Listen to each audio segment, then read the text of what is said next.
Welcome to Austin Tech Connect, the official podcast of the Austin Technology Council. Presented to you by Netspend. Homegrown in Austin, Netspend has been a leading provider of consumer and business payment solutions for almost 25 years. From prepaid cards to mobile bank accounts to money movement services, Netspend connects people, brands, and payment products to deliver innovative financial solutions. Welcome to Austin Tech Connect, the podcast about the future of Austin's technology community. Hey there, my name is Thom Singer, and I'm the CEO at the Austin Technology Council, and I've been in this job now for over a year. And one of my favorite parts of the job is hosting this podcast. And thank you so much for tuning in and listening. Every single week, we engage local leaders to hear their stories of success and to hear their advice on how everyone can thrive. And anytime that you go to a networking event in Austin or you go to some sort of technology function, people are always talking about sort of the culture in Austin, the openness, the ability to meet people in Austin. Well, today on the show, I have who may be the most networked, best connected person in all of the Austin community, tech, CPG, business, etc. And that is Marc Nathan. Hey, Marc, welcome to Austin Tech Connect. Thom, it is a great honor to be with you. Thank you. So for those of you who don't know Marc, he is the VP of Client Strategy at Egan Nelson. That's a law firm here in town. He also is the founder of Wake Up CPG, which is a breakfast sort of coffee meetup that Egan Nelson sponsors in the CPG area. He's also the co-founder of Turn Up CPG, which is a happy hour they just started. And he is the publisher of the Texas Boxed newsletter. Marc, how do you have any time to meet people when you're doing all of that? Well, this is the fun part. I enjoy it, so it's not work for me. So you know what it's going to say on Marc's tombstone when he dies, which I hope is many, many years from now? That is, he is a super connector, best connected person in Austin. And Marc, you kind of see it as your personal calling to just sort of help people meet and thrive, correct? Absolutely. It's definitely an obligation of mine. So it's interesting because people always tell me that, 15 years ago, I was one of the most connected people in Austin. And then I went off and did my own thing with my own company, and I wasn't really Austin focused. And as I stuck my foot back into the Austin business community, people were like, do you know Marc Nathan? And I was like, everybody knows Marc Nathan. Of course I know Marc Nathan. So how did you become this connector? Tell us about your history, your path, what led you to where you are, both in your role with Egan Nelson and your role as just a leader in Austin. Thom, you're not going to be surprised when I say this because you know this story, but I would not be anywhere. I would not be Marc Nathan without Thom Singer. So I want to be upfront and say this at the very beginning of this. We're old friends. And the reason why we're old friends is I would definitely not have the job I have now. I would certainly not be as connected as I am now. And I certainly wouldn't be as ensconced in the community as I was now if it weren't for your pioneering ways. So I'm going to say my version. You can copy or paste or fill in the blanks, whatever you like. Thom had a very similar role that I did for the same attorney at an older law firm before the financial crash of 2008. When Thom was doing marketing and business development for the former firm, his boss, who is now my boss, saw the value in the role. And then I got the call when Thom was off doing his thing and being a speaker and too expensive to hire back.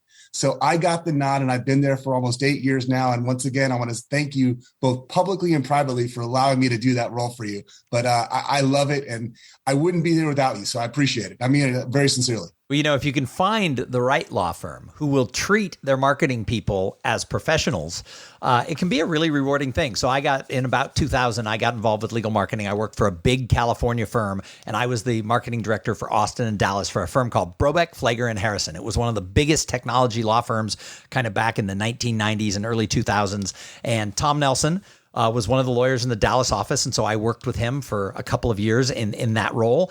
And when he started his own firm many years later, he did tell me, he said, the one thing I learned was that it's worth the money to have a really good person, because a lawyer has to develop their business, but they also have to practice law. And they go, having a good business development person means that, 24/7, that person can represent the firm. They don't have to go actually and practice. And so for such a small law firm, Egan Nelson is a rarity that they have sort of a professional like you. So yeah, I've heard that story many times. I always blush when you say that, but you work for a great guy. I like Thom, and I admire the fact that he saw something good in what I did in the years we were together. Thom's the best boss I ever had and ever will have. And I frankly, once again, I owe it all to you, and I appreciate it. Well, so the reason I brought Marc on the show is We know that networking is really important in this community, but after the pandemic, so many people spent 2, maybe 3 years not as intertwined. I think that the scene, if you will, the connectivity in Austin has changed a lot since 2020. And I think one of our secret weapons was the fact that we had this wonderful culture of connectivity. And it's not gone, it's just different. And I know that myself with ATC and Marc and all the things that he's involved with are working to sort of get that openness and less siloed and less fractured community back together in many ways. So I thought Marc would be fun to talk about what is the state of networking in Austin. So Marc, I'll just throw it out to you. It's 2023. We're halfway through the year. What is the state of connectivity, human connection, and networking in the tech community in Austin? Well, Thom, the state of networking in Austin is still very, very strong. We have an underlying sense of community here. I say this often, and as many people will listen to me as I can, is that every single person's side hustle in Austin is helping each other. It's what we do. It's who we are. It's how we built our brand. And frankly, it's what makes Austin so magical. People here enjoy, not just tolerate, but actually enjoy meeting other professionals. We spend a lot of time over beers and coffees, just getting to know each other and learning about each other's business and really supporting each other. And frankly, that's still very strong. Now, before the pandemic, you could go to 5, 6 events a week without even blinking. There were certain nights. Go ahead. I was going to say in the 90s, I was quoted in the Austin Business Journal saying that in Austin, you always can have a 3 name tag day. And that was you go to a breakfast, a luncheon, a dinner where they slap one of those sticky name tags on you. And so you could have a 3 name tag day pretty easily in Austin back then.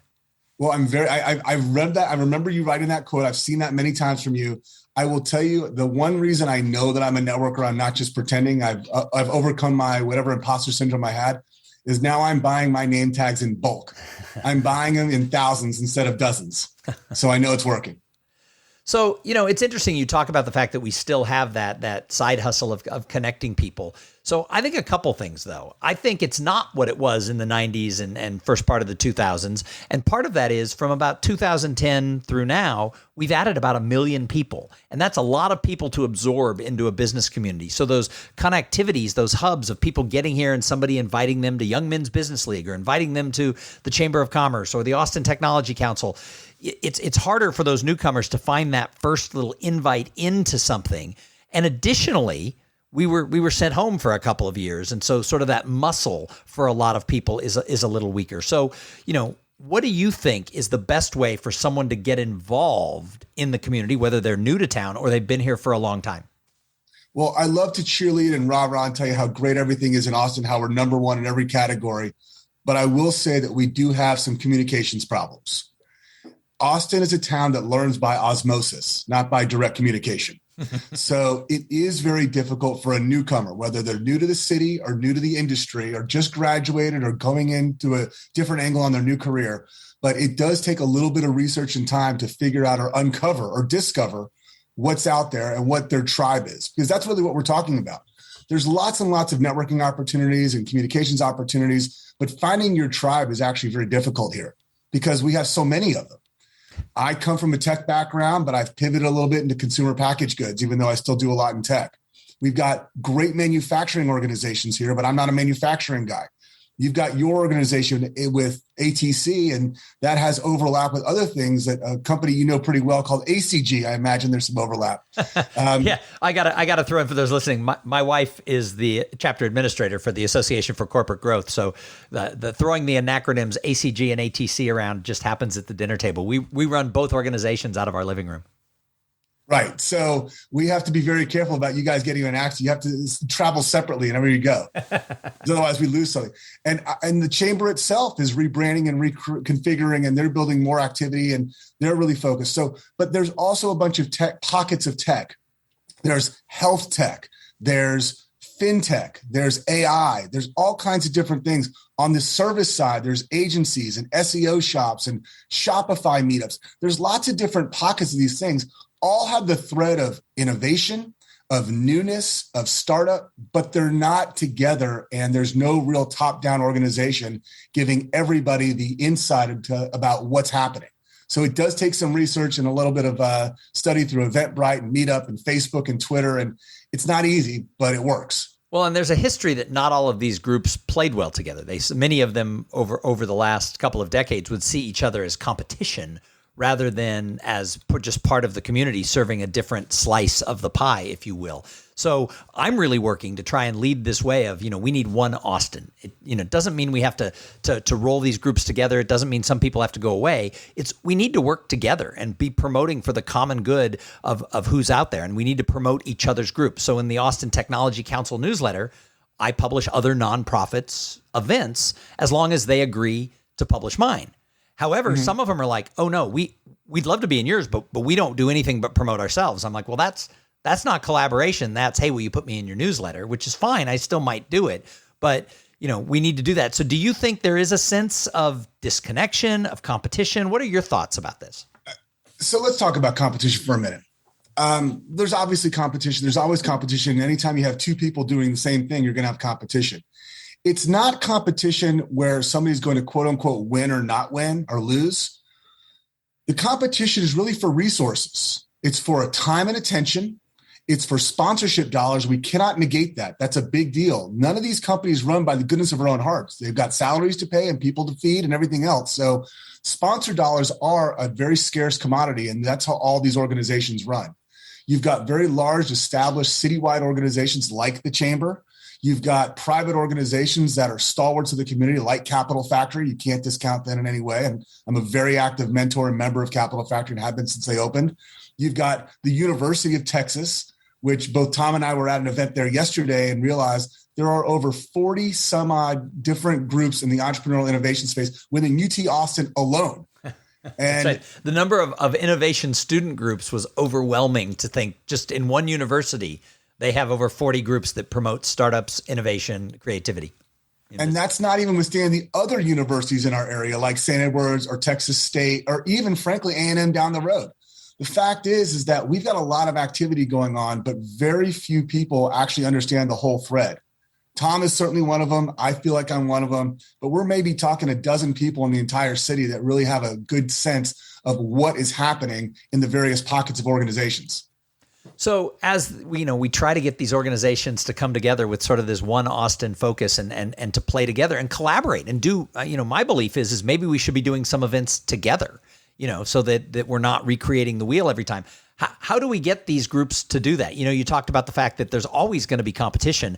There was a famous professional speaker many, many years ago. He was actually the founder of the National Speakers Association 50 years ago. His name was Cavett Robert. And Cavett had an amazing saying, and that was, let's not fight over the slices of the pie.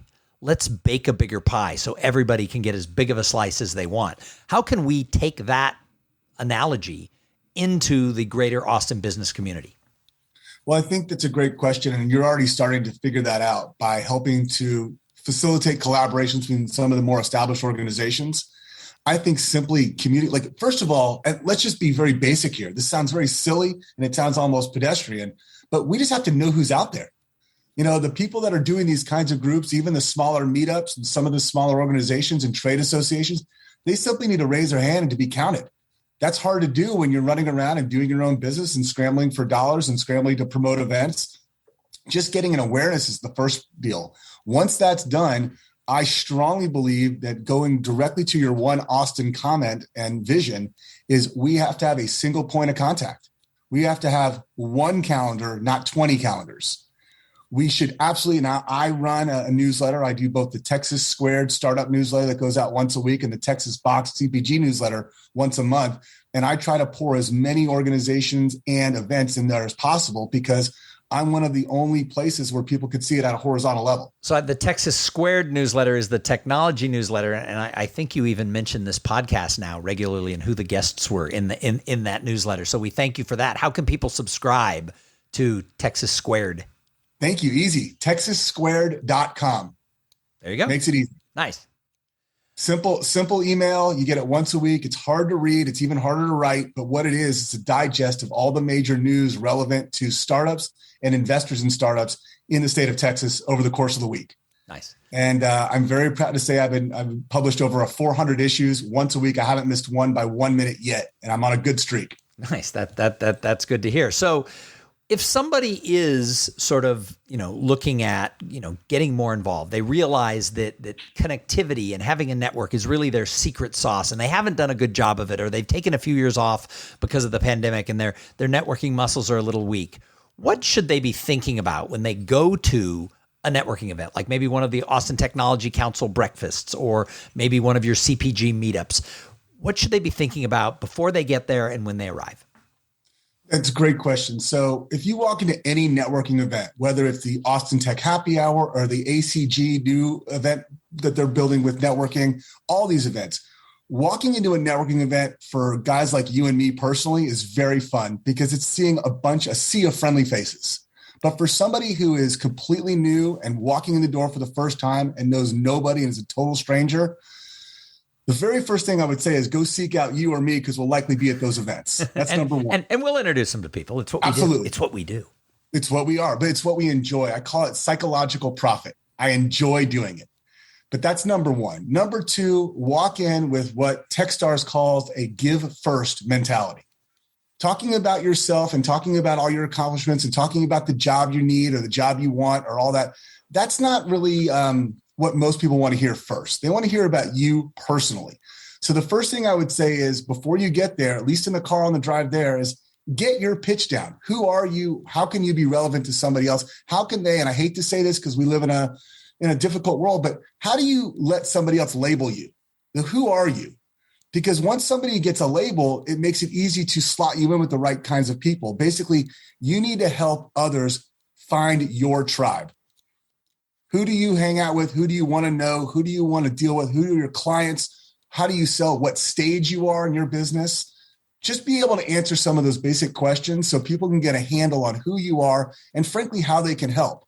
People who come from the coast, let's say it's California, New York, it takes them about a year to acclimate to the Austin climate, not just weather, but also how people operate here. We are, as you both know, as we all know, we are genuinely friendly. When we smile at you, it's because we want to see how you're doing, not because we're crazy people. We actually enjoy seeing your face smile. We want to know how to help. And if you can't give us how to help you, then we move on to the next person that we can help.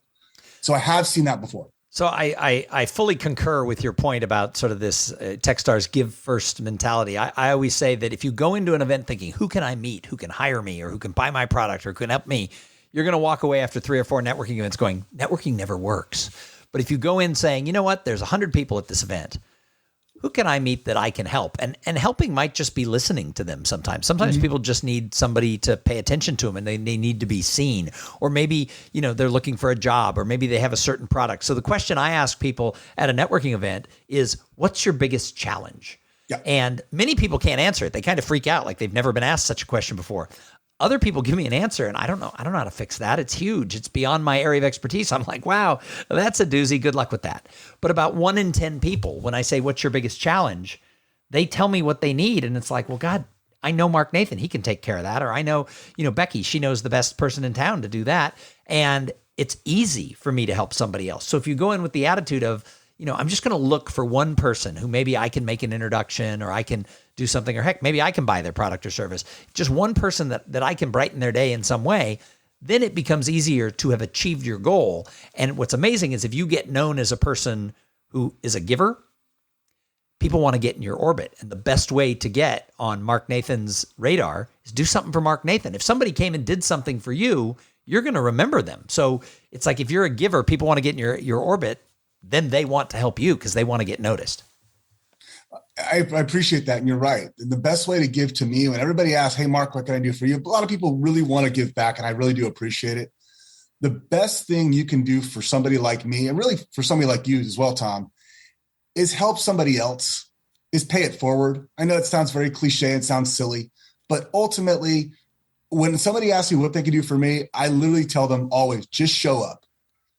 Well, showing up matters. Yeah, and I think that's a problem that we do have in our community is I think there's a swath of people who, for whatever reason, and I have a couple of beliefs into why some of these people are this way, they don't believe in showing up to the big public events that would be ACG, ATC, Chamber of Commerce, Fiesta, et cetera, because they think, well, I'm a founder, I have funding, people are just going to want to take. So I don't go to those events where the riffraff is. I just go to curated things at some other funded CEO's house. And that's great. There's a time and a place for private curated events.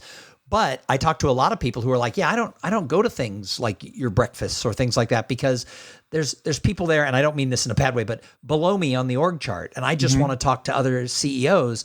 And the problem is a community doesn't work if we're siloed off. And so I think that, we need to show up, all of us, whether you're, it would be nice. I mean, obviously he's too far up the ladder, but, Elon Musk is part of the community.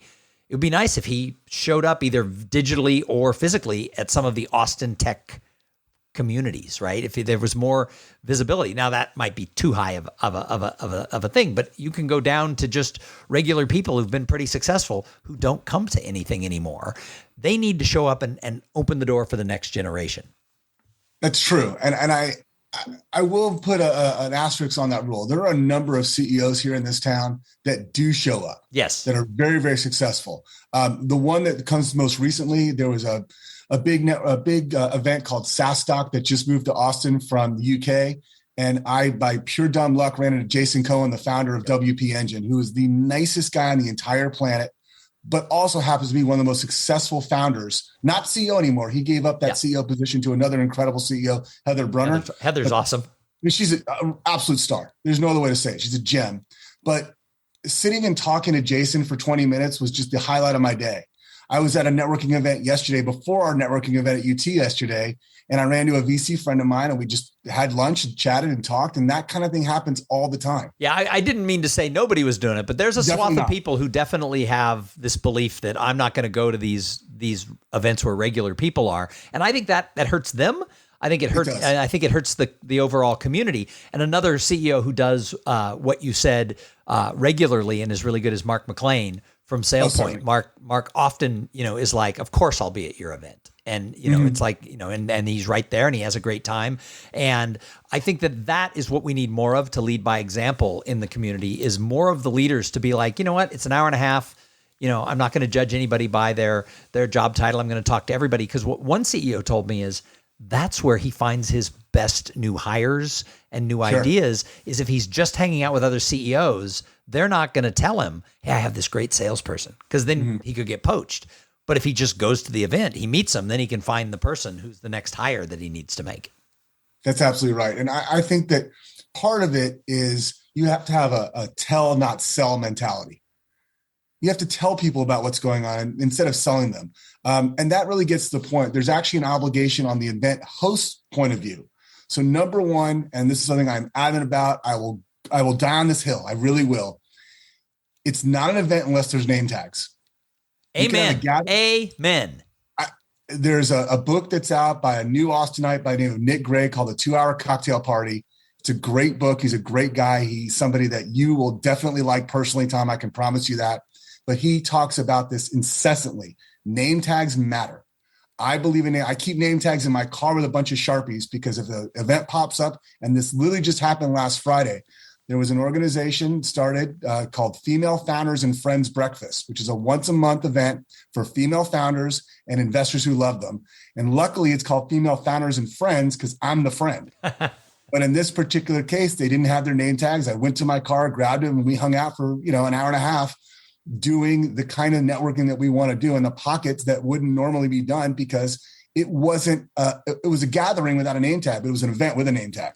So years ago, there was a law firm, and many of the lawyers I used to work with had gone to this firm, and they invited me to their party. And they had actually paid me in advance to consult with them on planning the party. And one of the things we talked about was name tags. And the one partner doesn't like name tags for whatever reason. He thinks it cheapened an event or whatever. And so he overrode my advice as the consultant. He just said, we're not doing it. At the event, attendees, like CEOs of tech companies who knew me, were coming up to me going, why are there no name tags? I don't know how anybody is. The name tag is a way for someone to start a conversation with you. If you just say, if it says Marc Nathan, Egan Nelson, I can walk up to you and say, hi, Mark, and start talking about anything. Or I can say, like I did the first time I ever met you, Marc Nathan, when I was a professional photographer, I knew a professional photographer in Houston named Marc Nathan. Yes. And you said that is my cousin. And poof, it led to a whole conversation. Or I could say, oh my God, you work for Egan Nelson. Tom Nelson used to work with me at Brobeck, Flager, and Harrison. So having a name tag with all the information, first name, last name, place that you work, is a way that other people, you become more approachable, and it makes it easier for conversations to start. And at that particular event where the one law partner overrode it, the event was kind of eh. And afterwards at the debrief, they admitted, boy, you shouldn't have 200 people who don't know each other. Their thought was all the lawyers know our clients, but they didn't know each other. So nobody could talk to each other because there was, if you're shy, there was nothing. What were you going to say? Hi, blue shirt person. Right. Well, I know that you've never been accused of this, and neither have I. I've never been accused of being shy, but still, part of our job as AA extroverts is we have to adopt introverts, and we have to give them an in and a way to actually get involved with the conversation in the community. It's very difficult, but that's once again part of our obligation and our duty as event hosts. So Marc, what is your networking mindset? It's actually quite selfish. Let me be very clear. I enjoy networking. I really literally enjoy meeting new people and hearing their stories and getting to understand what they're about and understanding new cultures and their perspectives. So most of my networking is I know this is a bit shocking. It's actually very selfish because I enjoy doing it. I enjoy knowing these people. On the business side, in order to provide value, it's my, once again, obligation to provide value to these people. If I learn about what they're doing, 9 times out of 10, somebody needs either money, a job, or a client. And if I can help with one of those things, then I've done my job for that day. And if I can do that multiple times during multiple conversations, then I'm a very happy person. I've ended the day on a very good note. So my mentality is give first, just like I said earlier. So, and I always say that when you meet people and know their story, then you can be an evangelist for them. If you don't meet them, if you don't know them, you can't be the person who talks them up. And I think when we talk up other people, in the long run, it helps ourselves. People ask me, back to what we were talking about before, Thom, what can I do for you? And the number one thing I say is that the Austin Technology Council needs evangelists. Yes, I need sponsors and members because I got to keep the lights on. But that will come if people around town, go around and talk up and say, hey, check out what they're doing. They're trying to reinvent the organization, take it to the next level. If there are enough evangelists out there, all the things that I'm trying to accomplish for the organization will take care of itself. And so I try to be an evangelist for all the people who I know every chance I get. And my hope is that people will be an evangelist for me and for the organization that I represent. Completely agree. And one of my very favorite party tricks, if you're at an event with me, this is something that I really like to do, is I actually enjoy introducing people to each other by giving them their pitch. So instead of them saying, hey, tell people what you do, if I know them well enough, I like to give their pitch and ask the person to fill in any gaps that I may have. But it shows, first of all, that I really do care about that person, because I typically do. But it also gives somebody the ability to fill in any gaps without having the embarrassment of talking about yourself. I've never been embarrassed about talking about myself. It's my favorite subject. But a lot of people do, and I recognize that, so I try to make it easy for them. So, Marc, as we wrap this up, we talked about the fact that the secret weapon in Austin is this connectivity, this human connection, this piece. But it has become a little fractured, a little siloed, and a little weakened over the past few years. What is your dream for the Austin? Let's focus on the tech side of the business community. What is your dream for the Austin tech community over the next 3 or 4 years? And how can we repair some of those bruises that may exist? The very first thing is, once again, building awareness. Just what's out there. Let's recalibrate the map. For many years, and in the tech community, at least on the startup side of the community, not necessarily the companies you're dealing with at the higher level, the later stages, but Capital Factory was the singular and only place to go. And it's the only place you needed to go. I spent 5 days a week there. I loved it. The buzz was palpable. People were flitting in and out. You had everybody from President Obama to founders coming in and out every single day. And the buzz was just absolutely electric. We don't have that anymore for a variety of reasons. People don't go in the office. There's activity going on. We're spread out. Frankly, we haven't even mentioned this once yet, which I'm kind of surprised about. South by Southwest was, at the very beginning, very concentrated. It was just in the convention center. And now that it's so spread out and it's become such a juggernaut, it's actually hard to get connected with people because you're not bumping shoulders with everybody. You're not waiting at line at Stubbs with everybody anymore. You're not doing this. So density really does matter. And density is only going to be enhanced by having some of these events. But the only way to get those events, once again, is you got to be aware of them. So I think events like reverse pitches, where organizations tell the audience about what they're doing, which we used to have quite a few times, actually. We used to do it at Galvanize when that was still running, and it was great. I think we need to do more of those. I think the leadership has to basically raise their hand and step up and say, this is my lane, this is what I do, but I'm open for other things. We have to have a lot of interconnectivity. A lot of innovation happens when two disparate ideas are focused on one particular item.